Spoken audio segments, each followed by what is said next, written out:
She's the idol who says, "I don't deserve family," with the same energy most people order coffee. The girl who mastered an ancient Korean war weapon but came from a family of CEOs. The one member of Huntrix whose backstory is literally 3 words: wealthy, traditional, black sheep. That's it. And after weeks of investigation, I finally cracked the code on why Mira believes she's fundamentally unworthy of love. And when I show you the evidence I found, it's going to completely shatter how you see her character. Because here's what doesn't add up. How does a billionaire's daughter end up with combat skills that take decades to master? Why does even a mystical healer back away from reading her? And most importantly, why does she say, "I don't get to have family," like it's a fact of the universe? Not can't have, not won't have, but don't get to have. That specific phrasing has been haunting me, and combined with visual evidence hidden in plain sight throughout the film, it points to something so devastating that her family still can't say what really happened. Today, we're exposing the truth behind that problem child label. Because it's not about rebellion. It's about a specific incident her family has been covering up for 15 years.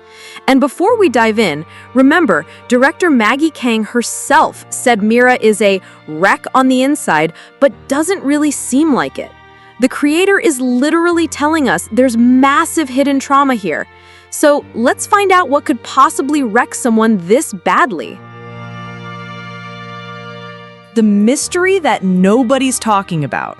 So let's start with the biggest plot hole that everyone just accepts without questioning. Mira is established as coming from a wealthy, traditional Korean family.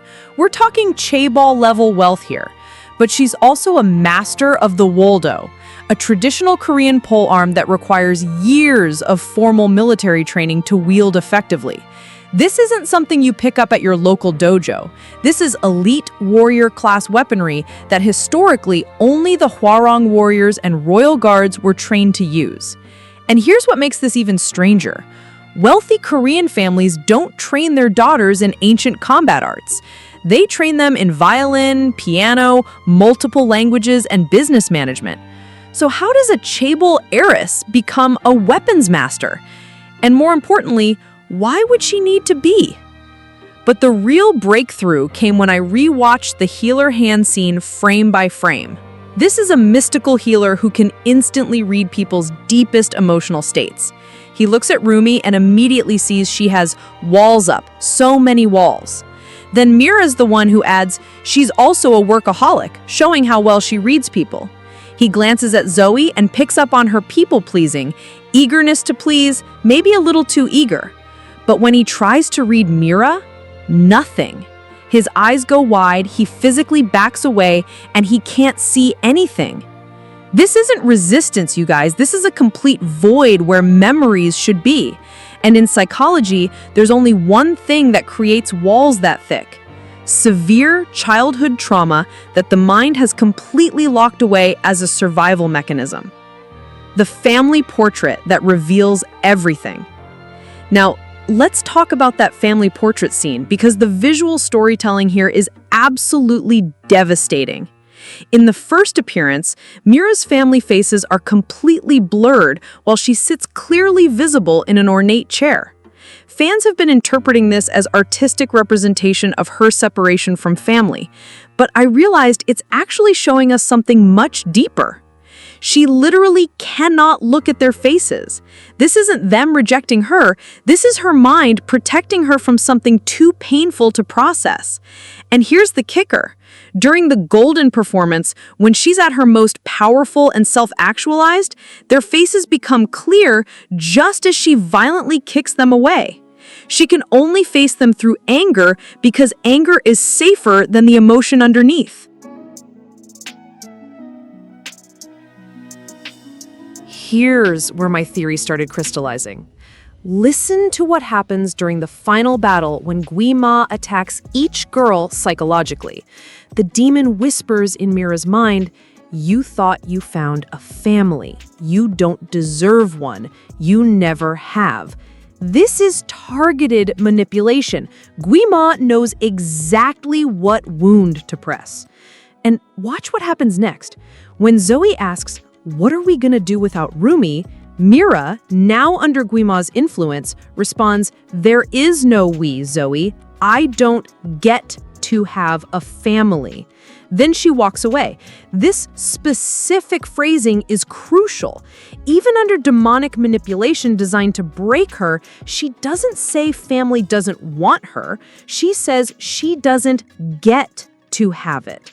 This is the language of someone who believes they forfeited their right to something. It's self-imposed punishment, not external rejection. Guima didn't plant this belief, he exploited what was already there. And then there are her reddish-pink hair. Everyone celebrates Mira's reddish-pink hair as an act of rebellion, but what if it wasn't a choice at all? Eagle-eyed fans have spotted demon-like symbols in her accessories, and here's where it gets devastating. What if that reddish pink is actually a manifestation of latent demon heritage that activated during the incident?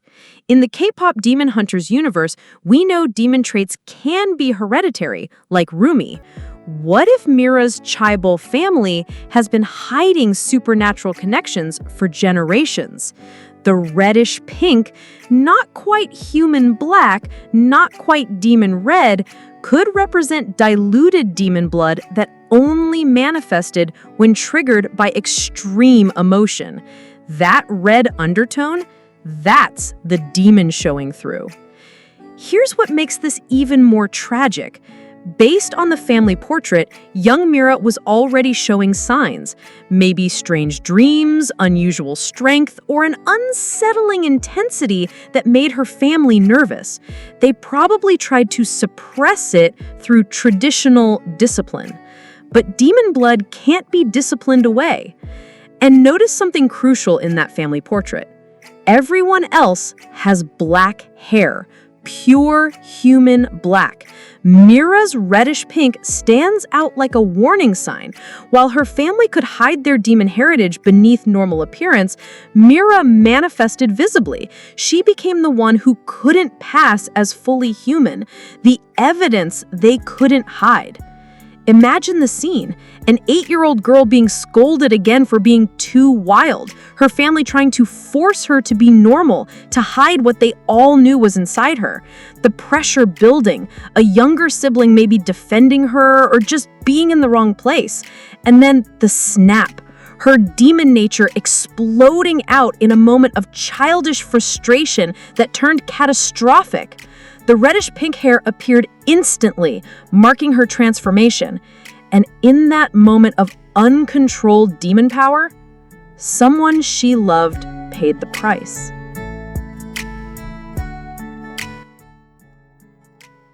This brings us to her weapon choice. And you guys, this is where everything clicks into place. The Woldo isn't just any weapon. It's specifically designed to keep enemies at a distance. 6-foot pole, 3-foot blade. It's a weapon of space, of control, of never letting anyone get too close. Every time Mira spins that weapon, she's creating a barrier. Every strike maintains distance. It's the perfect weapon for someone who's terrified of what happens when they lose control up close. Someone who learned young that proximity can mean tragedy. The 3 words that hide a tragedy. During Golden, Mira sings, "Called a problem child 'cause I got too wild." Past tense, one specific incident, not "I was wild," indicating ongoing behavior, but "I got too wild," a single moment where something catastrophically went wrong. And then immediately after, "But now that's how I'm getting paid." This line is devastating when you understand it. She's not just saying she became a performer, she's saying her wildness, the demon nature that killed someone, is now her job. She gets paid to hunt demons. She makes money destroying creatures like herself. It's the ultimate dark irony, profiting from hunting your own kind. But there's another layer to black sheep we need to discuss. In Korean families, being the black sheep isn't just about rebellion. It's about bringing shame that affects the entire family's reputation. And what could be more shameful than a child with demon blood in a family pretending to be purely human? She wasn't just different. She was living proof of their hidden supernatural connections. You don't build walls that high unless you're trying to keep something monstrous inside. The theory that explains everything. Here's what I believe happened, and fair warning, this is gonna hurt. Young Mira, probably around 8 to 10 years old based on the family portrait, was already showing signs of her demon heritage, strange behaviors her family labeled as wild, an intensity that made them uncomfortable. They tried to suppress it through discipline, tradition, shame. But you can't shame away demon blood. You can't discipline away a supernatural inheritance. And one day, during another attempt to make her normal, during another scolding about being too wild, something snapped. Maybe her younger sibling tried to defend her. Maybe they were just there when the pressure became too much.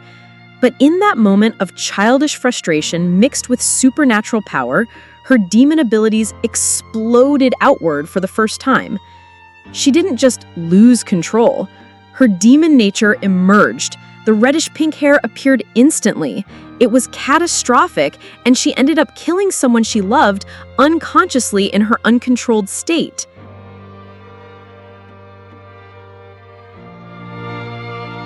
And then comes the cover-up. As in Korean high society, certain things are never discussed. Mental illness, disability, and especially accidental death within the family. When you have chaebol-level wealth, problems disappear. Hospital records get altered. Witnesses stay quiet. The official story becomes an accident. The family story becomes problem child. But Mira knows the truth. She remembers the moment her power manifested. She remembers what it did. And she's been carrying that knowledge every single day for 15 years. And wait, this gets even darker. What if Mira's family wealth itself comes from supernatural connections? I have been reading theories about demon trafficking, supernatural business dealings. What if her family has been profiting from demon-related activities for generations, keeping their own diluted demon bloodline hidden? This would explain everything: the wealth, the traditional values as cover, the extreme reaction to Mira's manifestation. She didn't just reveal herself as having demon blood, she revealed the family's deepest secret. The reddish-pink hair that won't grow out black is visible evidence of what they've been hiding for generations. This also explains why Healer Han couldn't see anything. In trauma psychology, there's something called psychological numbing, where the mind builds walls so thick that even the person can't fully access the memory. It's complete dissociation as a survival mechanism. Mira hasn't just buried this memory, she's built an entire fortress around it. Those warrant aren't keeping others out. They're keeping the memory in. The director literally told us the truth. And you guys, this isn't just my interpretation. Director Maggie Kang literally confirmed this in an interview with Mashable. When asked who her Huntrix bias is, she said, "Mine is Mira.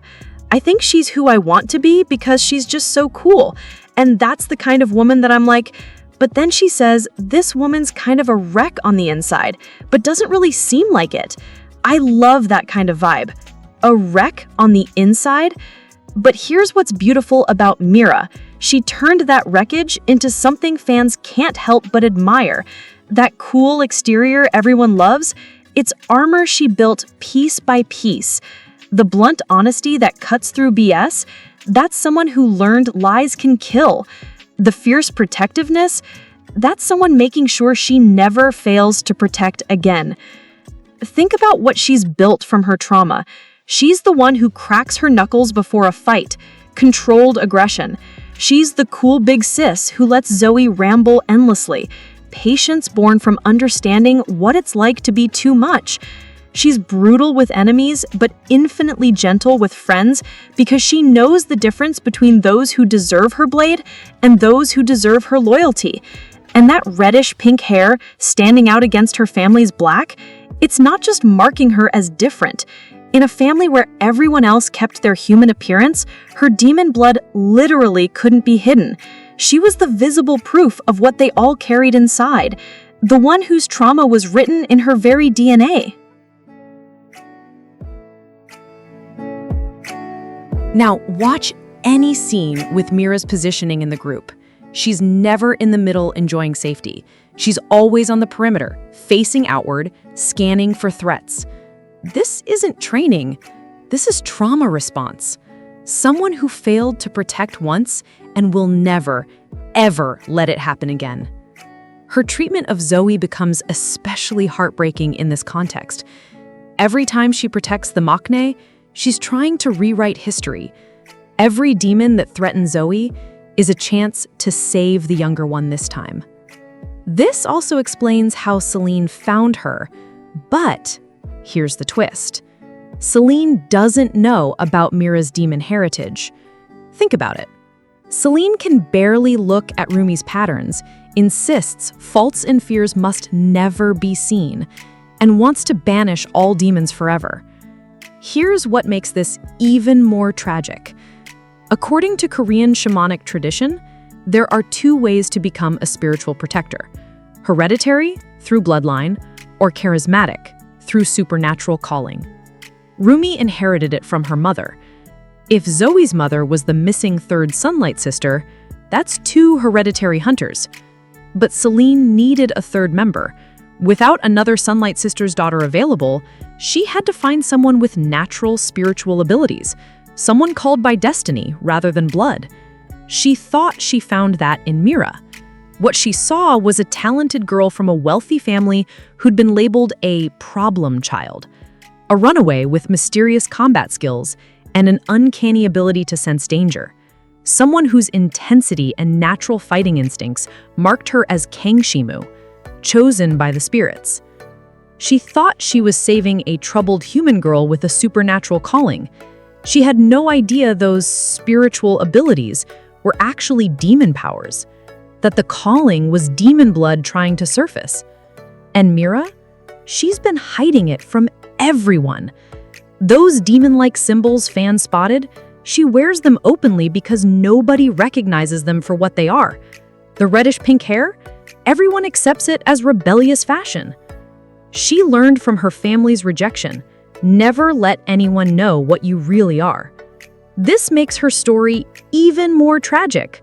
She's dedicating her life to someone who would reject her instantly if she knew the truth.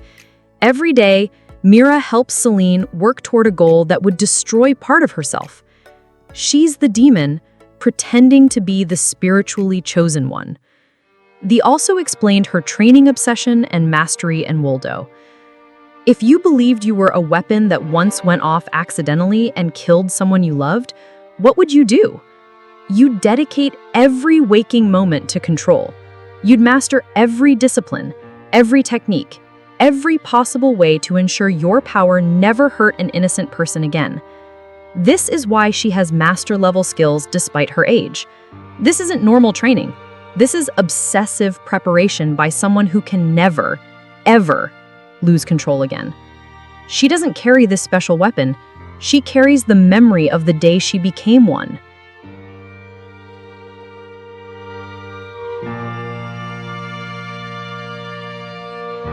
Now, go back and watch her fight scenes with this context. Notice how she flinches, not at violence against demons, but at any collateral damage. Watch her eyes during civilian endangerment. She's not seeing them, she's seeing who she failed to protect. Even her fashion choices make sense now.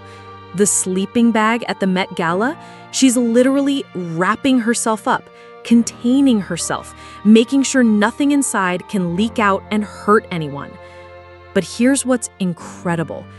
She made it look cool. She turned self-containment into high fashion. She made emotional walls look like confident boundaries. She transformed the desperate need to protect others into the cool big sis energy fans adore. That's not just surviving trauma, that's alchemizing it into something others aspire to be. The hatred for demons is really self-hatred. When Mira tells Rumi, "I can't wait until every one of them is destroyed," she's not just talking about demons, she's talking about herself. Every demon represents what she discovered inside her that day, the hereditary curse that activated and took someone she loved. Every kill is her trying to prove she's on the right side, that she can control what she is. Think about it. She's literally hunting her own kind. Every demon destroyed is her attempting to kill the part of herself that emerged that day. The demon-like symbols fans spotted in her accessories, she wears them like a warning label, a reminder of what she really is beneath the designer clothes and perfect choreography. Why, I knew it was too good to be true. This explains her reaction to Rumi's demon revelation perfectly. It's not about Rumi. It's about Mira's constant expectation that happiness is temporary because she doesn't deserve it. Good things are for people who haven't done what she's done. Every moment of joy with Huntrix feels stolen. But there's another layer here. When Rumi's demon heritage is revealed, Mira isn't just seeing her friend's secret, she's seeing her own reflection. Another girl hiding demon blood, another hunter who's actually hunting her own kind. The difference? Rumi never killed anyone with her demon powers. Mira did. And here's a detail that absolutely devastated me when I caught it. When Rumi tries to convince them they can still work together, her voice briefly turns demonic. Watch Mira's reaction. She immediately pulls her weapon. This isn't just betrayal or fear, this is a trauma response. The second she hears a demon voice from someone she loves, her body remembers. She's not in that moment with Rumi anymore. She's back in that childhood moment when her own demon voice emerged and destroyed everything. You can almost see it in her eyes, the reflection of a memory she can't escape. A child hearing her own voice turn monstrous right before everything went wrong. The way she grips that weapon, that's someone who learned too late that demon power can kill the people you love most. That's someone whose body is screaming, not again, never again. She's not just pointing a weapon at Rumi, she's trying to stop history from repeating herself. And here's what's even more devastating. Rumi at least had Celine who knew her secret, even if she couldn't fully accept it. Mira has no one. She's the only member of Huntrix without hunter lineage, the only one whose spiritual abilities are actually demon powers, the only one whose place in the group is based on a complete lie. If this theory is true, imagine the sequel potential. Her family returning not for reconciliation, but for revelation. The truth coming out not through confession, but through evidence. Huntrix learning that their protector has been seeking redemption for taking a life. Imagine the beautiful tragedy that they would forgive her instantly because that's what found family does. And Mira would finally have to face the hardest truth. The only person who hasn't forgiven her is herself. And think about the pattern. Celine assembled a trio where each member represents a different type of hunter. Rumi, the hereditary hunter with demon blood. Zoe, the hereditary hunter separated from her lineage. And Mira, the false Kongshimu, whose spiritual calling is actually demon heritage. 3 girls, 3 types of deception, 1 shared destiny. The poetry of redemption. What makes this theory so powerful is how it reframes every single aspect of her character. Her weapon mastery isn't about being cool, it's about control. Her protective instincts aren't personality, they're penance. Her emotional walls aren't attitude, they're survival. She's not the muscle. She's not the mean girl. She's a walking apology trying to earn forgiveness through every life she saves. And the ultimate tragedy is that while Rumi and Zoe inherited hunter abilities meant to protect, Mira inherited demon powers meant to destroy. She's the only one whose supernatural nature took a life rather than saved one. Every day, she fights against what she is, using the very power that killed her sibling to protect others. And that brings us full circle to why this matters so much. Mira's journey isn't about finding where she belongs. It's about believing she's allowed to belong anywhere. It's about learning that redemption isn't earned through perfection, but through the courage to keep trying despite imperfection. When she finally accepts Huntrix's love, she's not just finding family. She's finally starting to believe that maybe, just maybe, one terrible moment doesn't define your entire worth as a human being. Remember what director Kang said.